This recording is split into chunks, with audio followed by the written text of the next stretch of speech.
Welcome to The Explainer. Today, we're decoding one of chess's most misunderstood, fiercely debated, and frankly notorious openings. We're talking, of course, about the London system. Now, this is an opening that has a widespread reputation for being incredibly solid, maybe even a little bit quiet. But, as you'll see, beneath that totally calm surface lies a highly venomous setup that is just waiting to strike. Okay, let's dive into this, because this quote perfectly captures the stigma around the opening.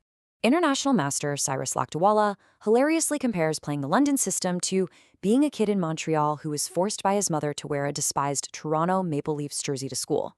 He describes being completely shunned, getting these hateful looks from schoolmates and teachers alike, and honestly, playing the London often feels exactly like flaunting that hated jersey. Your opponents roll their eyes at you, they post memes about how incredibly boring it is, and they absolutely judge you. But, that brings up a really provocative question. Why is the London system so despised in the first place? Think about it. If it's literally just a harmless, boring setup that leads to dull games, why does it make opponents grind their teeth in pure frustration the exact moment you slide your dark-squared bishop to f4? Well, the truth is, people hate what they fear. Here's our roadmap for today's explainer. First, the most hated chess opening. Second, understanding over endless memorization. Third, avoiding critical early blunders. Fourth, unleashing hidden London traps. And fifth, master-level attacking masterclasses. Section 1. The most hated chess opening, hiding in plain sight. The London system is basically the ultimate wolf in sheep's clothing. It's an opening hiding right in plain sight with this super deceptive reputation for being completely harmless. To pull back the curtain on this, our explainer today draws from some truly top-tier sources. We're synthesizing insights from Cyrus Lakdawala's brilliant book, Opening Repertoire London System. We've got deep strategic breakdowns from Nicholas Sedlak, and we're looking at tactical masterclasses from the experts at Metal Eagle Chess and Remote Chess Academy. We are examining the London from absolutely every possible angle. Section 2. Understanding over endless memorization. The philosophy. So why is this opening actually a genius choice, particularly if you're a club-level player? Well, it really all comes down to how you prefer to study and play the game. Modern chess study has gotten a bit of an Orwellian 1984 vibe to it lately, hasn't it? It's exactly what Lakdawala calls the Adderallization of opening study. It's just a massive data overload where players are trying to memorize gigabytes of databases and these complex razor-sharp lines just to literally survive the first 15 moves. But the London way? It is the complete opposite of that. It's a do-it-yourself, understanding-based system. It evolves so much slower. You don't have to sit there worrying about some shocking computer-generated novelty blowing you right off the board on move 7. You're relying on your own wisdom and structural mastery, rather than reciting memorized data like a fifth-grade poem. So, the absolutely crucial point to take away here is this. The real reason those heavy theory players fear and hate the London is because it neutralizes their violent, complex tactics with a seemingly peaceful, super solid setup. I mean, they spent countless hours memorizing incredibly sharp Najdorf or King's Indian variations, and you just simply sidestep all their preparation. You drag them into a structure where deep understanding absolutely trumps brute memorization. Section 3. Avoiding critical early blunders, or the sins of the London.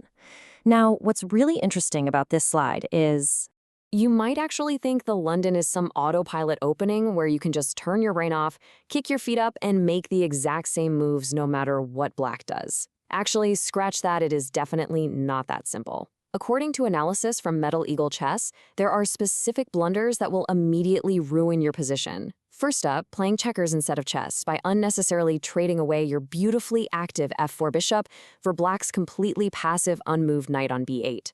Just don't do it. Second, pushing your c-pawn to c4, which clearly signals you want to fight for the center, and then mistakenly castling queenside where your king is suddenly incredibly vulnerable. And third, completely turning off your brain to grab what looks like free candy on g5, only to have your opponent's queen swing right out to a5, putting you in check and winning your piece outright.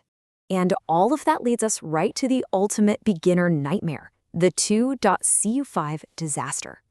So many players wire their brains to just automatically play their pawn to c3 early on. But look what happens if black immediately strikes the center with c5, and you lazily autopilot c3. Black responds with queen to b6, directly attacking your b2 pawn. If you panic here and play b3 to defend it, your position is totally busted. Black takes on d4, develops their knight, attacks your center, and suddenly your safe, boring London is a completely unplayable, squandered mess. You absolutely have to stay awake at the wheel. Section 4. Unleashing hidden London traps. The fangs come out. Now, if you manage to avoid those early blunders, you finally get to unleash the London's fangs. This opening is absolutely packed with venomous, high-level traps that do not rely on your opponent playing stupidly. They actually flow perfectly from entirely natural moves. Take the famous Greek gift sacrifice, for example. Let's say black develops naturally and decides to trade off some minor pieces on the queen side, thinking, hey, I'm safe. Suddenly, totally out of nowhere, you sacrifice your bishop on h7 with check, violently pulling your king out of its protective shell. You follow up with a nasty knight jump to g5, and then swing your queen over to h5. In 3 simple steps, this quote-unquote boring setup completely transforms into an unstoppable checkmate threat that routinely crushes club players and grandmasters alike. Or consider the incredibly potent reversed super stonewall attack. If you play the London, you're essentially getting a reversed stonewall Dutch formation, but with a massive game-changing upgrade. Normally, the dark-squared bishop in those setups is totally trapped behind its own pawns. But in the London, that bishop has been magically transported outside the pawn chain to g3. From there, it acts like a sniper. It's perfectly positioned to aid in these brutal, tearing kingside attacks, all while your center remains absolutely rock solid.